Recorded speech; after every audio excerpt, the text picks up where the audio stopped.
तो last class में हमने विंडो ऑब्जेक्ट भी देखा था, डॉक्यूमेंट ऑब्जेक्ट भी देखा था, और थोड़ा सा डिस्कशन किया इस बारे में डॉक्यूमेंट ऑब्जेक्ट मॉडल के बारे में। कि डॉक्यूमेंट ऑब्जेक्ट है उसकी हेल्प से हमने प्रोवाइड किया function get element by ID या get elements by tag name. अगर get element by ID provide किया तो उस आईडी का पूरे पेज पे एक ही एलिमेंट होना चाहिए। तो टी रिप्रेजेंट करेगा एक सिंगल ऑब्जेक्ट को, कलेक्शन ऑफ ऑब्जेक्ट्स को नहीं, सिंगल ऑब्जेक्ट को रिप्रेजेंट कर रहा है जिसकी स्टाइल हम डायरेक्टली चेंज कर सकते हैं, T dot style dot colour. जबकि वहीं अगर हमने ये गेट एलिमेंट बाय आईडी की जगह काम में लिया होता get elements by tag name, तो get elements by tag name के केस में ये रिप्रेजेंट कर रहा होता किसे, तो जो भी आपके वो उस पेज पे अवेलेबल है पैराग्राफ, पी टैग कौन सा होता है पैराग्राफ वाला, तो पैराग्राफ टैग जितने भी अवेलेबल है इस पेज पे, इसी पेज पे, उन सब के लिए ये वर्क कर रहा होता। टी रिप्रेजेंट कर रहा होता किसे, जितने भी पैराग्राफ है इस पेज पे उन सारे पैराग्राफ्स के कलेक्शन को। जहां पे टी ऑफ जीरो, टी एक एरे की तरह काम में ले रहे हैं, टी ऑफ जीरो रिप्रेजेंट कर रहा होता सबसे पहले वाले पैराग्राफ को, टी ऑफ वन रिप्रेजेंट करता दूसरे पैराग्राफ को, टी ऑफ टू रिप्रेजेंट करता तीसरे को, और टी ऑफ थ्री रिप्रेजेंट करता चौथे पैराग्राफ। तो आप जिस भी पैराग्राफ का कलर चेंज करना चाहते हैं वो यहाँ पे आप स्पेसिफाई कर सकते हैं और कलर चेंज करवा सकते हैं कुछ इस तरीके से स्टाइल डॉट कलर। इस पेज को किया हमने सेव और ब्राउजर पे हमने इसे देखा जैसा हम लास्ट क्लास में डिस्कस कर रहे थे वैसा ही।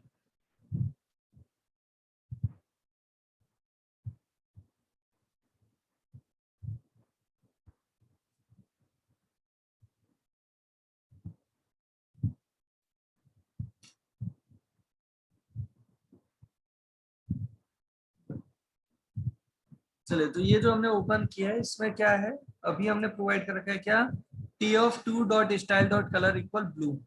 यहीं पे अगर हम बात करते हैं हमने दिया होता है सपोज टी ऑफ जीरो, तो कौन से पैराग्राफ का कलर ब्लू होता है, सबसे पहले वाले पैराग्राफ का कलर ब्लू होगा।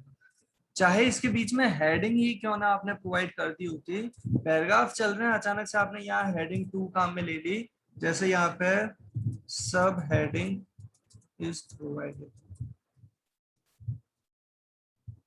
यहाँ पे एक हेडिंग H1 काम में ले लिया,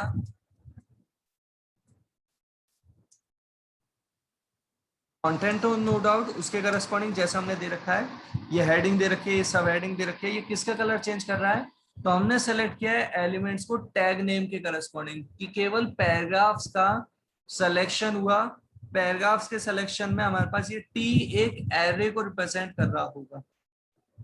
टी जो वेरिएबल हमने क्रिएट किया है वो एक एरे को रिप्रेजेंट कर रहा होगा जिसका हर एक एलिमेंट रेफर कर रहा है इस पेज के हर एक पैराग्राफ को। टी ऑफ जीरो इस पेज के सबसे पहले पैराग्राफ को रिप्रेजेंट कर रहा है, जबकि टी ऑफ वन अगर हम देते हैं यहाँ पे तो ये रिप्रेजेंट करेगा इस पेज के दूसरे पैराग्राफ को, भले उसके बीच में कितनी भी हेडिंग क्यों ना आ गई हो या कोई और कंटेंट ही क्यों ना आ गया हो। ये पहला पैराग्राफ था, ये दूसरा पैराग्राफ है, ये तीसरा पैराग्राफ है, ये चौथा है। होपफुली आपको आइडिया है। तो कुछ इस तरीके से ये चीज वर्क करती है। जबकि यहीं अगर हम प्रोवाइड कर देते हैं सपोज ये H1 और H1 के साथ T ऑफ वन अगर हम काम में ले तो हेडिंग सबसे पहली है T ऑफ जीरो से रिप्रेजेंट होने वाली, और हेडिंग H1 वाली हेडिंग दोबारा से अगर होती इस पेज पे तो वो होती T ऑफ वन से रिप्रेजेंट। अभी अगर हम इस तरीके से प्रोवाइड करेंगे तो एक जावास्क्रिप्ट की एरर आएगी जो अभी हमें यहाँ पे नहीं दिख रही, इंस्पेक्ट एलिमेंट करके हमें विजिबल हो जाएगी। और वो क्या, तो जो आप काम में लेना चाह रहे हैं, क्या हमने लिखा था, वापस देखें क्या लिखा है, T of one dot style dot colour. T name का एरे किसके लिए है, H1 हेडिंग के जितने भी एलिमेंट होते, जितने भी टैग होते, H1 हेडिंग के इस पेज पे जितने भी टैग होते उन सबके कलेक्शन को रिप्रेजेंट करेगा टी। तो टी एक अकेला ऑब्जेक्ट नहीं है, एक एरे है, लेकिन उस एरे में चांस की बात है इस बार उस एरे में कितने एलिमेंट है, एक ही एलिमेंट है, क्योंकि इस पेज पे H1 हेडिंग केवल एक ही है।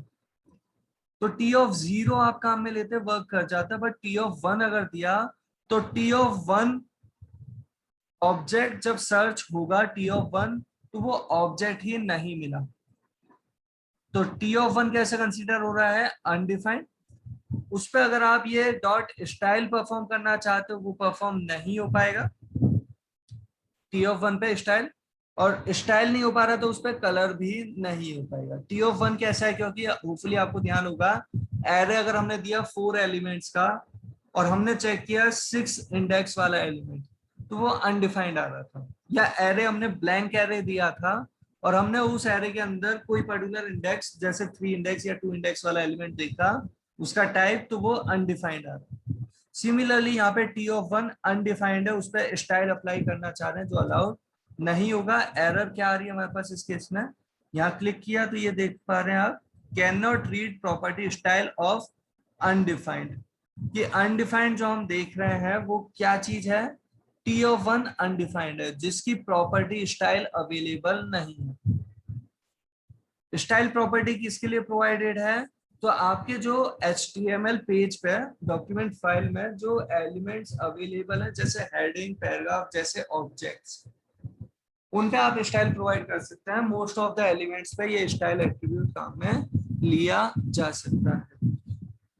यही अगर हम बात करते हैं, ये हमने हेडिंग जो प्रोवाइड की, बाई चांस अगर हमने यहाँ पे एक और हेडिंग दे दी होती H1 से फिर से हमने हेडिंग प्रोवाइड कर दी, दिस इज सेकेंड हेडिंग, ऐसे ही हमने लिख दिया ये कंटेंट, तो कंटेंट तो चेंज हो गई, साथ में जावास्क्रिप्ट की ये एरर नहीं आएगी, ये वर्क करेगा, और ब्लू कलर में आएगी ये हेडिंग। जो H1 से सेकंड हेडिंग प्रोवाइडेड है वो आगे हमारे पास ब्लू कलर। जबकि यहीं अगर हम T(0) की बात करें तो कौन सी हेडिंग आएगी, पहली वाली जो हेडिंग है इस पेज पे H1 की, वो आगे हमारे पास यहाँ ब्लू कलर। केवल एग्जांपल के लिए अभी हमने स्टाइल डॉट कलर ही देखा है, बाकी और भी एग्जांपल्स हो सकते हैं, उनकी बात बाद में करेंगे। बट होपफुली आपको यहाँ तक की बात का कुछ आइडिया लगा होगा। आईडी से अगर हम रिप्रेजेंट कर रहे थे तो कैसे था, तो आईडी जो भी हमने ये प्रोवाइड कर रखे ABCD पूरे पेज पे किसकी है, second last paragraph, second heading के बाद जो पैराग्राफ आ रहा है ना उसकी आईडी है। ये कलर ब्लू किसका करेगा, तो T.स्टाइल के इस बार T ऑफ समथिंग नहीं, क्योंकि T एक एरे नहीं है। T क्या है, एक सिंगल ऑब्जेक्ट अवेलेबल है, एक एरे नहीं है, क्योंकि आईडी की हेल्प से एलिमेंट फैच किया तो पूरे पेज पे उस आईडी का एक ही एलिमेंट होना चाहिए, जबकि टैग कितनी भी बार हो सकता है, क्लास कितनी भी बार हो सकती है, तो वो एरे प्रोवाइड करेंगे, जबकि आईडी से एक ही ऑब्जेक्ट आएगा। और T.स्टाइल.कलर क्या कर रहा है, सेकंड लास्ट जो पैराग्राफ है इस पेज का उसका कलर ब्लू कर रहा है। जबकि यहीं अगर हमने आईडी सपोज XYZ दे दी होती, किस चीज की आईडी, यहाँ पे जो हम काम में लेना चाह रहे हैं जावास्क्रिप्ट के अंदर, ये आईडी दे दी XYZ, तो सबसे पहला जो पैराग्राफ है हेडिंग के बाद जिसकी आईडी XYZ है उसका कलर ब्लू आ जाएगा। अगर हमने ये आईडी भले ही किसी भी एलिमेंट की दी होती, जैसे ये आईडी हमने दे दी सपोज QWERTY ऐसी कोई आईडी दी, ये एलिमेंट है क्या अभी, तो QWERTY आईडी का कोई एलिमेंट है क्या इस पेज पे, नहीं है। तो इस केस में वापस से वही प्रॉब्लम की T अनडिफाइंड वाले सेंस में रहा, लेकिन इस बार T अनडिफाइंड नहीं है, इस बार T है नल। इस बार T अनडिफाइंड क्यों नहीं है, क्योंकि ये गेट एलिमेंट बाय आईडी क्या करता है, एग्जैक्टली एक ऑब्जेक्ट लाके देना चाहता है, जिसका अगर हम बात करते हैं वो आईडी वाला एलिमेंट मिल गया तब तो उसी का रिप्रेजेंटेशन वाला ऑब्जेक्ट दे देगा। अगर उस आईडी एक ऐसी दे दी जो पूरे पेज पे मिली ही नहीं, तो एक ऐसा ऑब्जेक्ट लाके देगा जो किसी को भी रिप्रेजेंट नहीं कर रहा। जैसे NaN एक ऐसा नंबर जो किसी नंबर को रिप्रेजेंट नहीं कर रहा, सिमिलरली जैसे NaN एक ऐसा नंबर जो किसी नंबर को रिप्रेजेंट नहीं करता, सिमिलरली नल एक ऐसा ऑब्जेक्ट जो किसी भी ऑब्जेक्ट को रिप्रेजेंट नहीं करेगा। इस केस में अगर हम इस पेज को यहाँ कर रहे हैं रिफ्रेश, तो यहाँ पे एरर आ रही है, और एरर मैसेज कैसे देखें, तो इंस्पेक्ट करते हुए हम देख रहे हैं ये एरर मैसेज, यहाँ की हमने क्लिक, तो यहाँ ध्यान से देखें इस बार क्या आ रहा है, नल। होपफुली आपको ये बातें ध्यान भी होगी, हमने पहले भी बात की है, नल ऑब्जेक्ट की कैटेगरी का है, जबकि अनडिफाइंड टाइप का होता है। एरे के अंदर एक ऐसे इंडेक्स की वैल्यू देख रहे हो जो डिफाइंड ही नहीं है, तो आएगा अनडिफाइंड। जबकि गेट एलिमेंट बाय आईडी से आप एक एलिमेंट लेके आना चाह रहे हो जिस आईडी का वो आईडी ही नहीं मिली, तो ऑब्जेक्ट मिला ही नहीं, डिफाइंड वाला मैनर नहीं है, वो ऑब्जेक्ट ढूंढना चाहा, मिला नहीं, तो ये अनडिफाइंड नहीं है, इस बार ये क्या है, नल। और नल पे भी स्टाइल अप्लाई नहीं कर सकते, अनडिफाइंड पे भी अप्लाई नहीं कर सकते। जो ऑब्जेक्ट था हमारे पास, जो हेडिंग पैराग्राफ जैसी चीजों को रिप्रेजेंट कर रहा है, उस पर अप्लाई कर सकते हैं।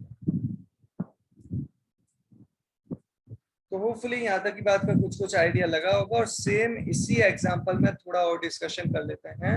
जैसे हमने यहाँ पे क्लास प्रोवाइड कर दी, क्लास जैसे हमने यहाँ पे प्रोवाइड कर दी कुछ भी, फॉर एग्जांपल हमने दे दी ये क्लास QAZ, राइट। ऐसी रैंडमली कोई क्लास का नाम हमने लिख दिया, यही क्लास हमने प्रोवाइड कर दी किसको, हमने इसको क्लास प्रोवाइड कर दी QAZ, और यही क्लास हमने प्रोवाइड कर दी इस हेडिंग को भी, यही क्लास हमने प्रोवाइड कर दी इस पैराग्राफ को भी।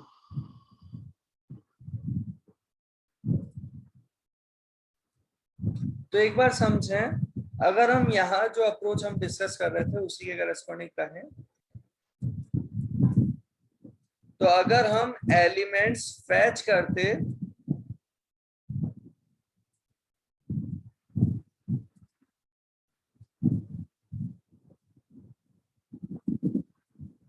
गेट एलिमेंट्स बाय क्लास,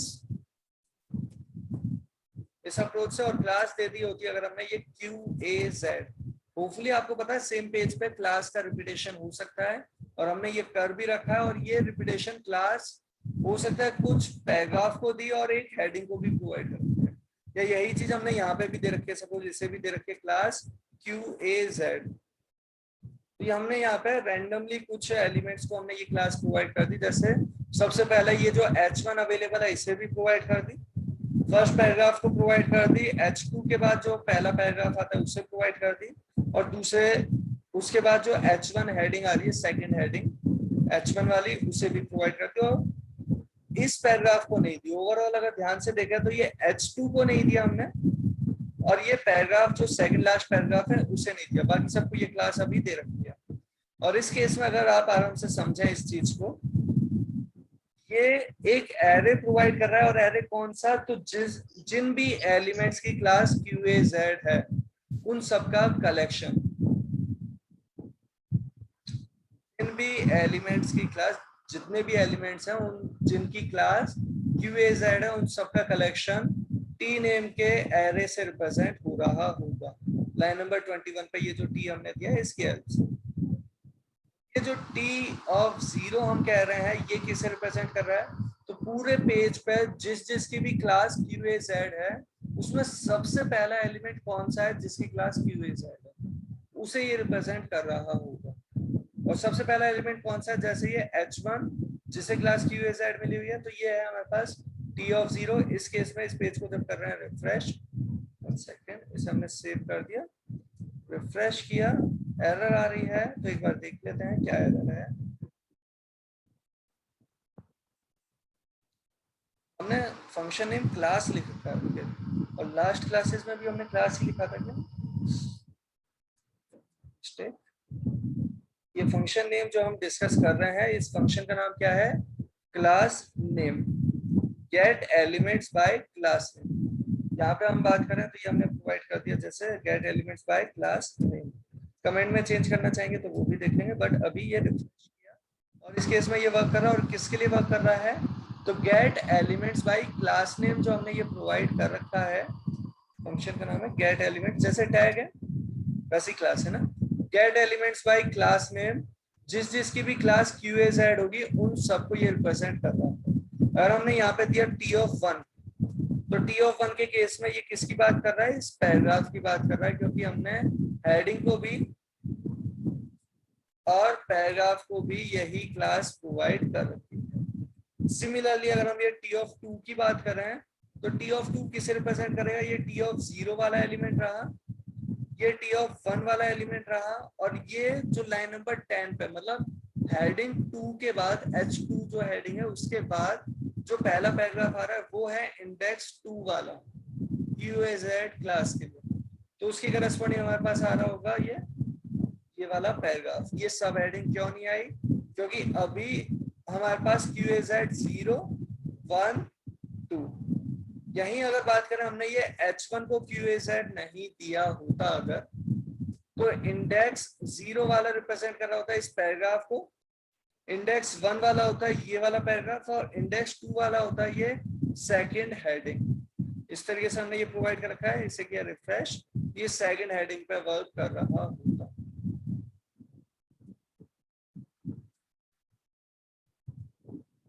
तो यहां तक की बात का कुछ आइडिया लगा होगा होपफुली।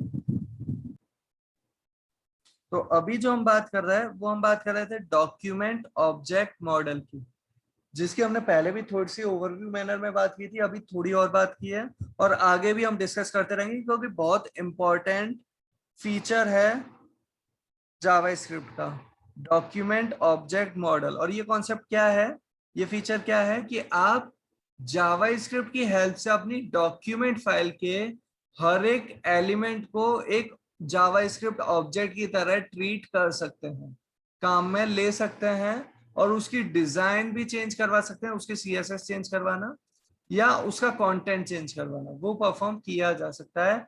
जैसे अभी हमने कंटेंट चेंज करने के लिए, जैसे स्टाइल चेंज करने के लिए कर रहे थे डॉट स्टाइल डॉट कलर, यहाँ पे हमने कंटेंट चेंज करने के लिए प्रोवाइड कर दिया डॉट इनर HTML।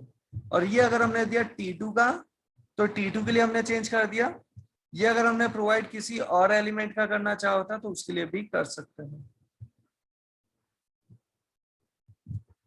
जैसे हमने this is any new text ऐसा प्रोवाइड कर रखा है। टी ऑफ टू किसे रिप्रेजेंट करेगा, QAZ क्लास के जो एलिमेंट्स है, ये सबसे पहला इंडेक्स 0 वाला, नेक्स्ट इंडेक्स 1 वाला, नेक्स्ट इंडेक्स 2 वाला। तो इस हेडिंग का कंटेंट चेंज हो रहा है। एक बार वापस देखते हैं, रिफ्रेश किया तो ये हेडिंग आ रही है, जबकि एक्चुअल हेडिंग क्या थी वहां पे, दिस इज सेकंड हेडिंग लिखा हुआ था। और यहीं अगर ये चीज हमने की होती सपोज T(1) के लिए, तो T(1) कौन सा है, इससे पहले वाला QAZ क्लास इस पैराग्राफ की है। तो इस केस में जब हम इस पेज को कर रहे हैं रिफ्रेश, तो ये पैराग्राफ का कंटेंट हमारा चेंज हो गया, हेडिंग वही रही, पैराग्राफ चेंज हो गया।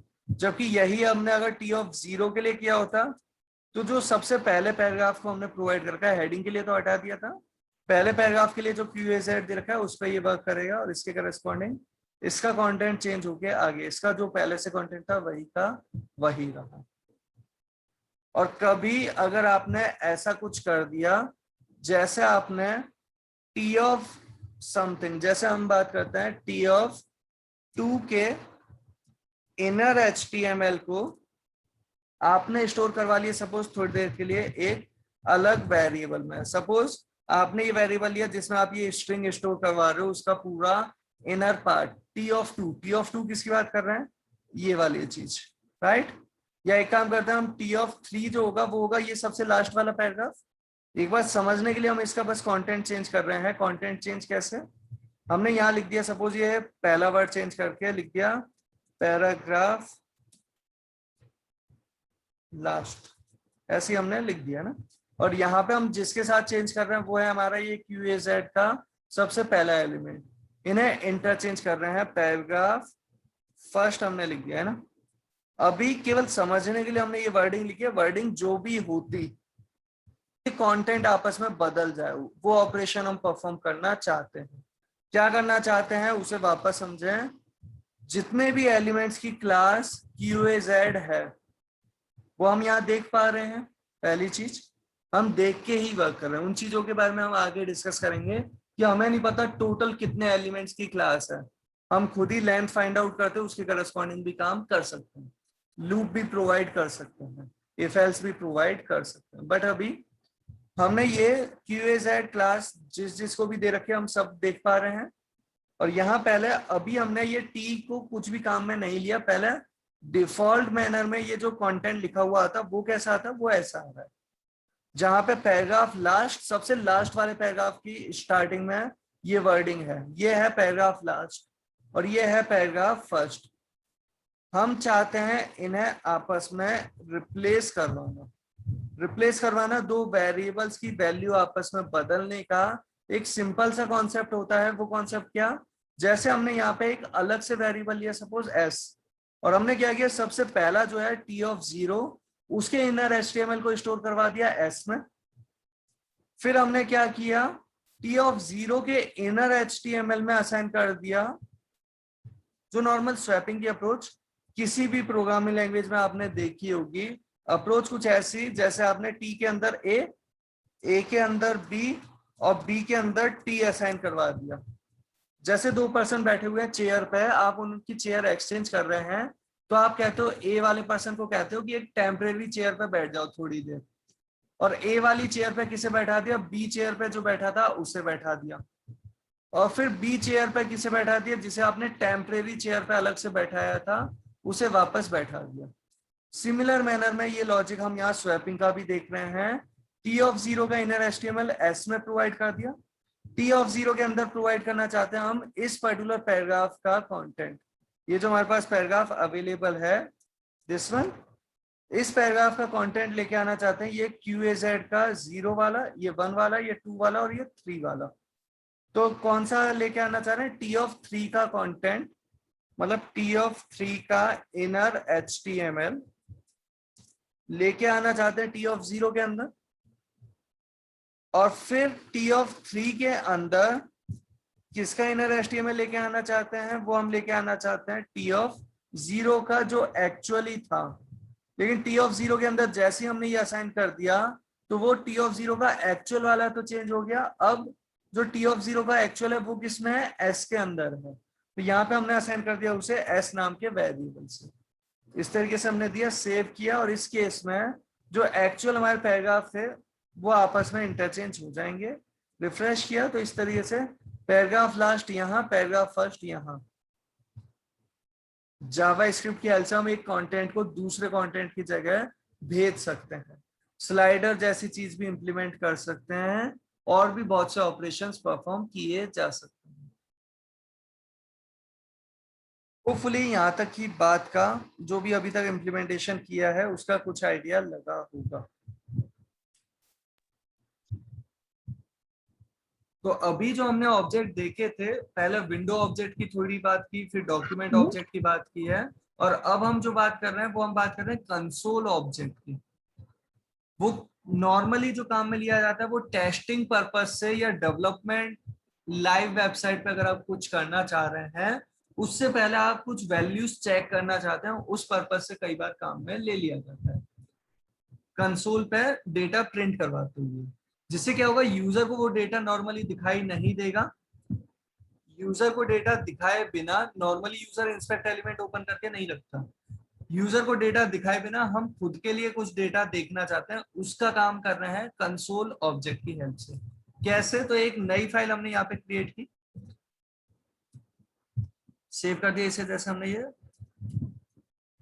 और एक बेसिक लेआउट हमने HTML का प्रोवाइड कर दिया, जहां पे हम जावास्क्रिप्ट ऑब्जेक्ट, कौन से ऑब्जेक्ट की बात कर रहे हैं, कंसोल की बात कर रहे हैं। और ये जो कंसोल ऑब्जेक्ट अवेलेबल है इसके लिए एग्जांपल देख रहे हैं, स्क्रिप्ट टैग, इसके अंदर हमने क्या किया, कंसोल डॉट लॉग। कंसोल एक लॉग फाइल हमें प्रोवाइड कर रहा है, कंटेंट हमारी खुद के डेवलपर्स की हेल्प के लिए या टेस्टर्स की हेल्प के लिए, जो वेबसाइट को टेस्टिंग परफॉर्म कर रहे हैं उनकी हेल्प के लिए कॉन्सेप्ट है। यहां जैसे हमने लिख दिया हेलो, और इस पेज को अगर हम चेक करें ब्राउजर पे, तो ब्राउजर पे ये पेज कैसा आता है, पेज एकदम ब्लैंक है, कहीं पे भी कुछ भी लिखा हुआ नहीं है। हम इंस्पेक्ट एलिमेंट ओपन करते हैं, यहाँ जो आपके पास एक पैनल अवेलेबल है कंसोल पैनल, इस पर क्लिक करते हैं तो इस कंसोल पैनल पे लिखा हुआ आ रहा है हेलो।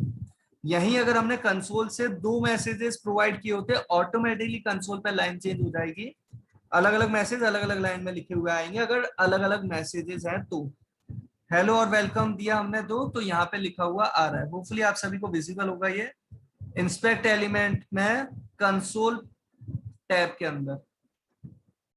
ये रहेगा कंसोल ऑब्जेक्ट, जिसके बारे में आगे डिस्कशन नेक्स्ट क्लास में करेंगे।